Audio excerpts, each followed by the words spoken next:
아줌마는 자기는 더 바랄 것이 없다고 좋아했고 우리 관계는 한동안 지속되었다. 좋아요, 구독, 알림 설정 부탁드려요. 나는 1970년대의 유년기 시절을 보냈다. 우리 집은 매우 어려웠는데 집은 컸다. 물론 우리가 다 쓰는 게 아니었다. 네모나게 집이 둘러쳐 있었고 가운데는 커다란 마당이 있었다. 대문 입구 왼쪽에는 용변을 해결하기 위한 재래식 화장실이 2칸 있었다. 그 집에는 무려 17집이 방 하나, 좁은 부엌 하나가 있는 새방살이를 하는 사람들이 살았다. 내가 유치원 때 이사와 중학교 2학년까지 살면서 세입자들이 많이 바뀌었다. 우리 아빠는 수입이 일정치 않았다. 새벽에 인력시장에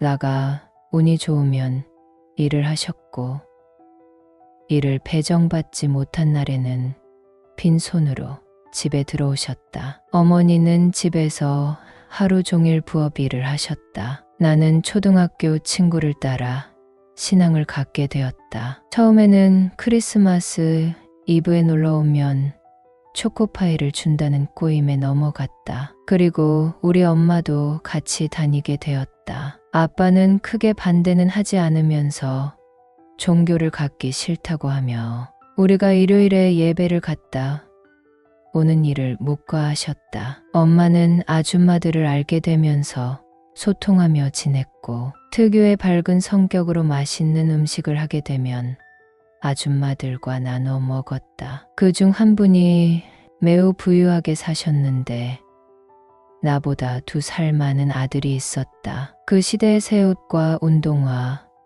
구두가 넘쳐난다며 옷도 이웃집에서 얻어 입고 자랄 정도로 어려운 형편이었다. 그대 외아들이 한 번도 입지 않은 옷, 신지 않은 새 운동화를 우리 엄마에게 한 보따리 챙겨다 줬고 나는 덕분에 깨끗한 새 옷과 신발을 신을 수 있었다. 내가 어릴 때는 연탄을 갈던 시대였다. 그러다가 아빠가 열심히 일한 덕에 가스렌지를 사게 되었고 며칠에 한 번 머리를 감을 때 온수가 커다란 냄비에 물을 데워 머리를 감았다. 목욕은 사치였다. 어쩌다 한 번씩 목욕탕에 갔는데 그마저 어려웠던 때는 몸의 때가 차.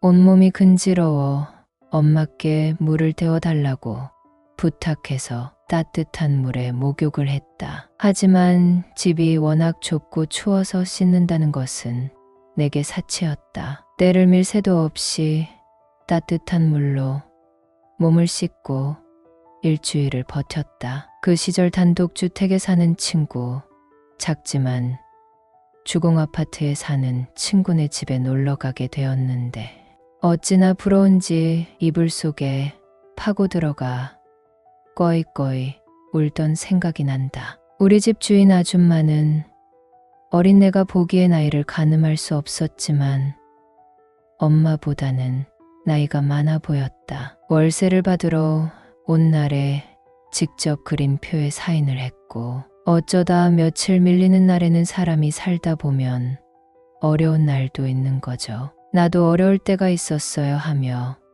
너그럽게 넘어갔다. 다른 세입자들에게도 마찬가지였던 것 같다. 잠결에 부모님이 하시는 이야기를 듣게 되었는데 우리 집 주인 아줌마는 이런 집을 하나 더 있대. 매일 월세 받으러 오는 기분이 얼마나 좋을까. 우리도 빨리 이 집을 벗어나야 하는데. 나는 귀가 번쩍 뜨였다. 이렇게 큰 집이 또 있다니. 그 아줌마는 밥을 안 먹어도 배가 부를 것 같다는 생각이 들었다. 아줌마는 성격도 좋았다. 날이 좋을 때는 엄마가 마당에 있는 판마루에 앉아 부업 일을 하는데 같이 도와주며 수다를 떨기도 했다. 집마당에 심은 옥수수, 감자를 쪄와서 나눠주기도 했다. 얼마나 맛있게 쪘는지 엄마가 쪄준 감자보다 훨씬 맛있었다. 아줌마는 돈도 많은데 음식도 맛있게 하는 특별한 재주를 가진 분이었다. 학교 마치고 가끔 주인 아줌마를 보면 맛있는 간식이 있는지 살펴보게 되었다. 엄마는 내 눈빛을 보더니 구석으로 데리고 가서 주인 아줌마는 뭐 주는 사람이 아니야. 일부러 생각해서 가끔 간식거리를 들고 오시는 거야. 그러니 너무 노골적으로 뭘 기대하는 눈빛을 보이면 안 돼. 명심해. 알겠지?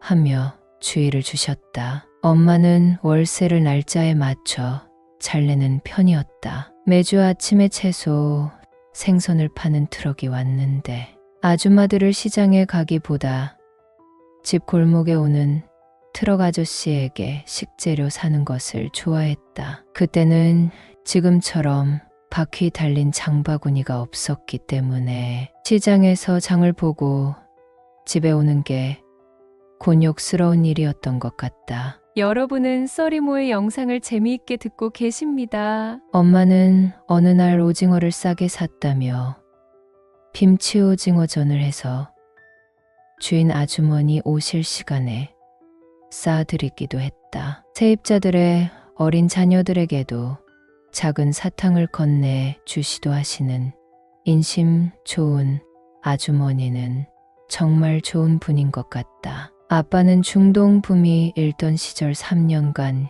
일을 하고 오셨고 드디어 그 집을 벗어날 수 있었다. 가난했지만 학업 성적은 꽤 괜찮았던 내게 독방을 주고 싶다는 아빠의 의지대로 우리는 살던 집에서 가까운 새 빌라로 이사할 수 있었다. 이사 가는 날 주인 아줌마는 잘 돼서 이사 가니 너무 축하한다며 예쁜 시계를 선물해 주셨고 엄마는 집 정리되는 대로 모시고 집들이 할 거라고 했다. 이사 가면서 갖고 물건은 거의 없었다. 부모님은 새 가구에 가전을 사는 재미에 푹 빠졌고 나는 깨끗한 환경에서 열심히 공부했다. 집들이 때 동네에서 친하게 지내던 아줌마들과 집주인 아줌마를 초대했는데 엄마는 그동안 잘 챙겨줘서 고맙다며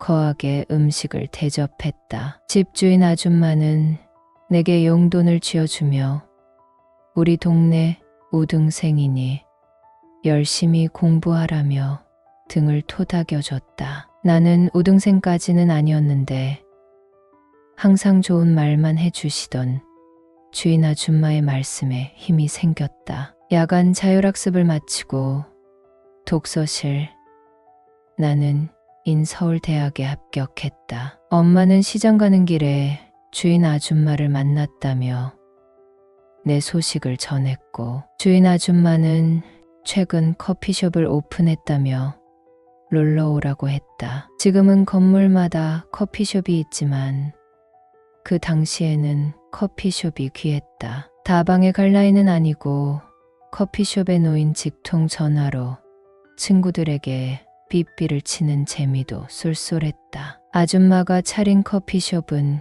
꽤 근사했다. 테이블마다 칸막이가 있었고 나는 처음으로 파르페라는 것을 먹어보게 되었다. 아줌마는 이렇게 멋진 대학생이 우리 가게에서 일해주면 좋겠다고 하셨고 나는 주말 오후부터 영업시간이 끝날 때까지 일하게 되었다. 아줌마는 메뉴 만드는 법을 자세히 알려줬다. 내가 대학에 가게 되고 중학생까지 살던 그 집은 아파트 개발로 인해 철거됐고 아줌마는 더 이상 월세 받을 일이 없게 되자 커피숍을 차리게 되었다고 했다. 주말마다 아줌마를 만나게 되면서 아줌마에 대해 하나씩 알게 되었다. 나이는 50대 중반이었고 남편은 대기업 임원으로 은퇴하고 골프에 빠져 바쁘다고 했다. 우리 같은 서민은 꿈도 못 꾸는 삶을 사는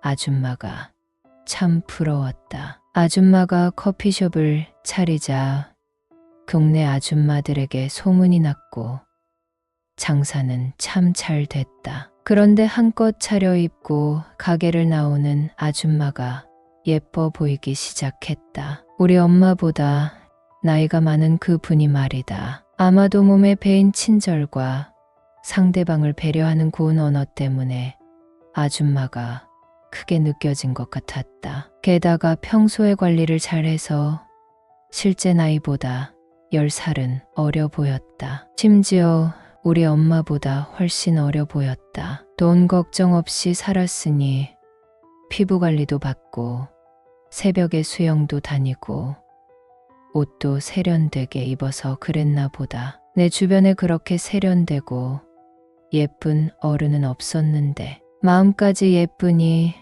아줌마에게 이런저런 고민을 털어놓게 되었다. 처음 사귄 여자친구와 사이가 안 좋을 때도 엄마나 친구보다 아줌마를 의지하고 이야기하게 되었다. 그날은 유독 손님이 많아 힘든 주말이었다. 아줌마와 가게 문을 닫고 집에 가는데 혼자 집에 가기 무섭다고 집에 데려다 달라고 하는 것이었다. 아줌마 집 문 앞에서 헤어지려고 하는데 늦었지만 집까지 온 손님을 그냥 돌려보낼 수 없다고 했고 나는 아줌마의 재촉을 받고 집에 들어갈 수 있었다. 잠깐만 얘기하고 갈 수 있냐는 아줌마의 청을 거절할 수 없었고 아줌마는 요즘 아저씨가 골프에 빠져 집을 자주 비우는데 너무 스트레스라고 했다. 나는 아저씨들이 자기 취미 생활을 갖는 것에 대해 어느 정도는 이해하지만 당일치기로 끝냈으면 좋겠다고 했다. 요즘 탁구에 빠진 아버지도 동네 탁구장에서 몇 시간씩 시간을 보내고 와서 엄마와 가끔 말다툼이 있었기 때문이다. 아줌마는 남들은 자기가 잘 살아서 고민이 없을 거라고 생각하지만 사실은 너무 외롭다고 하는 것이었다. 돈이다가 아닌데 하며 머뭇거리는 아줌마와 새벽까지 시간을 보내고 나왔다. 그 후로 우린 누구보다 친한 사이가 되었다. 오히려 아저씨가 골프 가실 때를 기다리기도 했다. 아줌마는 자기는 더 바랄 것이 없다고 좋아했고 나는 아줌마에게 은혜를 갚았다고 생각했다. 그리고 우리 관계는 한동안 지속되었다.